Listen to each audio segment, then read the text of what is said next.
We've got a great show for you this hour. Our first two guests, the first people that we have on the air, are the two men that exemplify, in some ways, what Fanboy Radio is really all about. We have the director of comic book literacy. It's Mr. Todd Kent. Todd, how are you?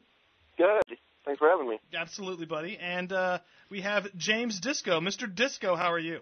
Oh, doing good, man. And I got to say, great work, both of you, over the past few years. And it's fantastic to hear about a pseudo-social collaboration you guys are cooking this weekend. That is the main thing we're talking about. Mm-hmm. We are doing a true blue call to action for people that there is a huge workshop this weekend geared towards inner-city kids. Is that right, James? Well, yeah, but we're actually calling it a Catalyst for Positive Change workshop. A Catalyst for Positive Change. Oh, man. Nice. Yeah, it's a creative approach bringing sports and arts together. So, sports and arts. Yeah, I teach tennis with inner-city kids. I brought tennis to a housing project community, and I work with the Dallas Tennis Association, and through that I was able to connect with a couple other nonprofits, Needed Influence of the Arts, and City Square, which happens to have the building at Roseland Homes where the event is taking place. And this is Roseland Homes Community Center. This is on Munger Street in Dallas. So Old East Dallas, and that's the oldest housing project community west of the Mississippi, by the way. Wow. Oh, wow. And this is just it's a historical area. A lot of people don't realize that. Well, the east part of Dallas has some amazing restaurants and amazing cool historical locations, but it's kind of in a weird space where everywhere around it is kind of getting regentrified, but it is still kind of in total undeveloped or poorly developed status. And so it really needs some of this extra attention that programs like yours are giving it. It's I commend you for that, sir.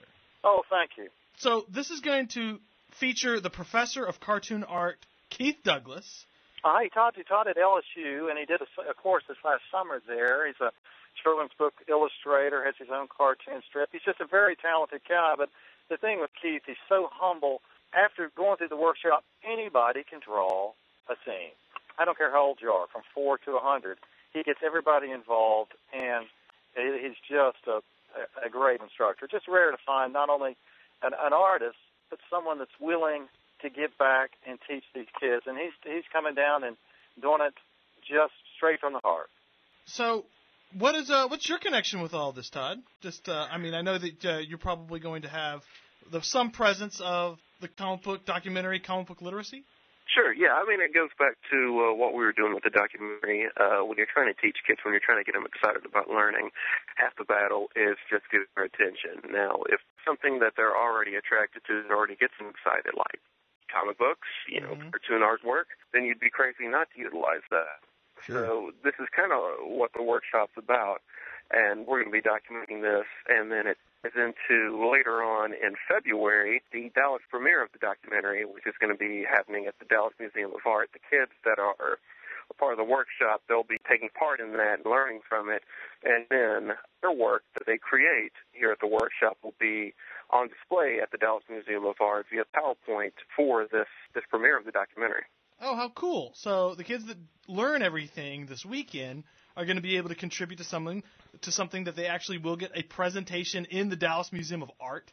That's a pretty nice step up. Awesome. That's great. Heck yeah, that's really cool. A lot of them have never been to the museum. This is the first time for a lot of these kids to even go to the museum. Absolutely, and their family being able to see it all. I mean, that's quite a warm artistic welcome into the community there. Yeah. Sure. Can you imagine as you're a child having that happen? I mean, there are professional artists that have worked for years to get their work shown in a place happens because it's the Dallas Museum of Art. And these kids, you got to think that's going to help their self-esteem and their self-awareness with something like this. Yeah. Oh, sure. And Todd, you are busy working on the documentary right now. We're going to get to see the trailer of it this weekend. Going to premiere in February. Where do things stand now? Do you have a lot of things on the cutting room floor? Are you busy editing? What's going on? Well, this documentary, Comic Book Literacy, is actually done. We're going to show the trailer this Saturday to get people whipped up, excited about it for the Dallas premiere. We screened quite a few places. We're at San Diego Comic-Con, and still got my camera. I'm still shooting stuff, and maybe down the line there may be some other work that comes out of this.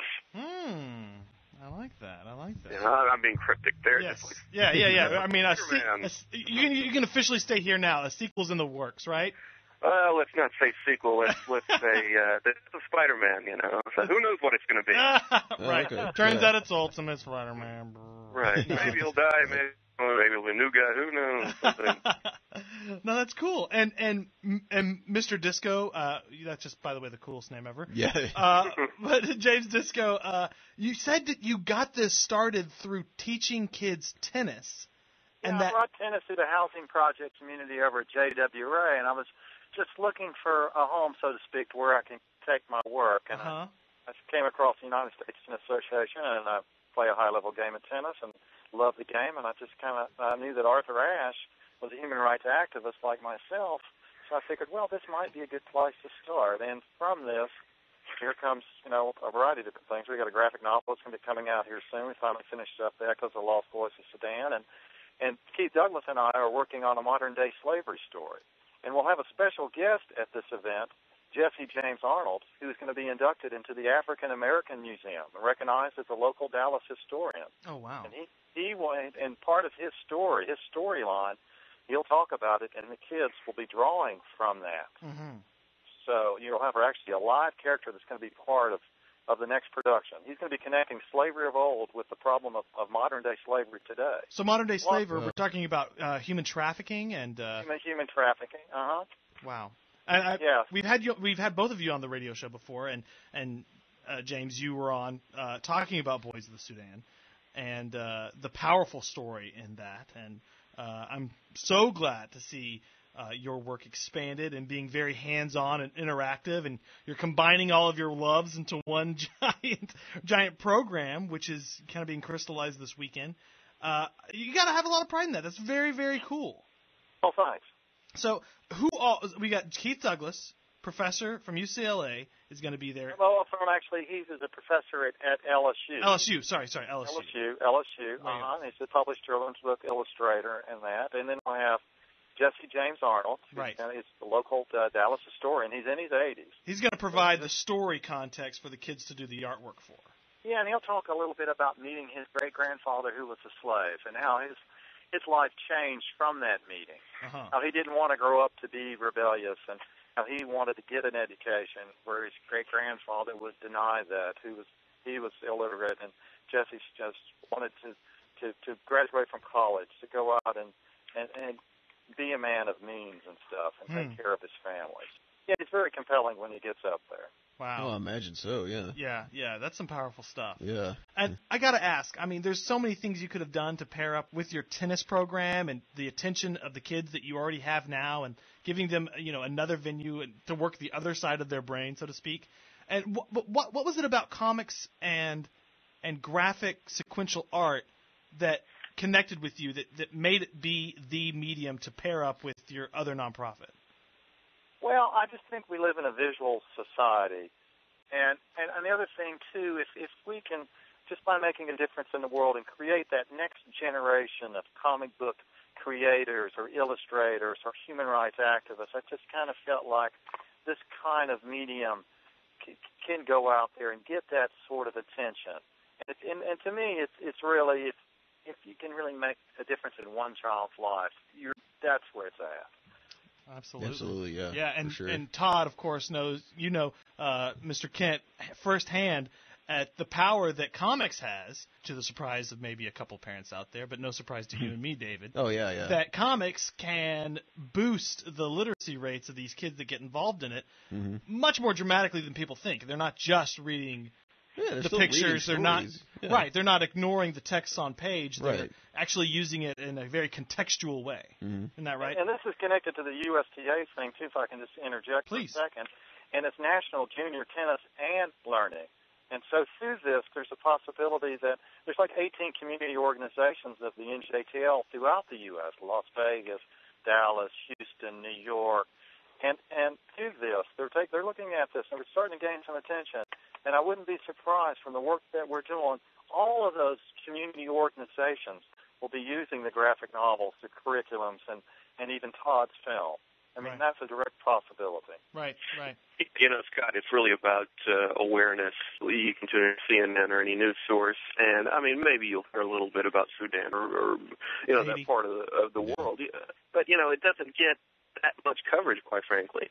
And, I don't want to keep picking on Marvel, but they're going to rehash the death of blank.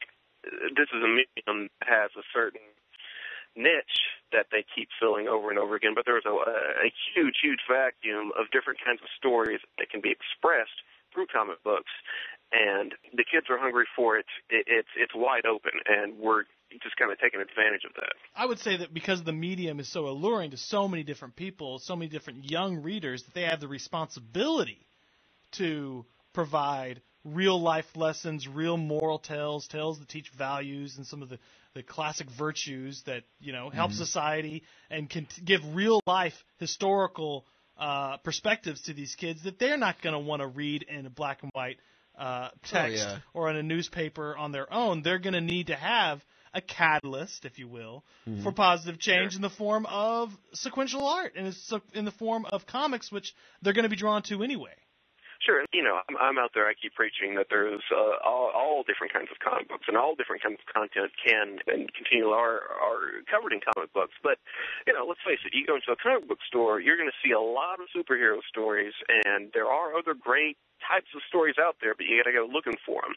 That tells me that, hey, again, there's this void there, and it can be filled with this type of informative type of story or, a drama, a comedy, what have you. So, like I said, we're taking advantage of, hey, this is not the same thing you've seen over and over again. This is a new way of expressing information, even though it's an old way of expressing information, but the kids are drawn to it.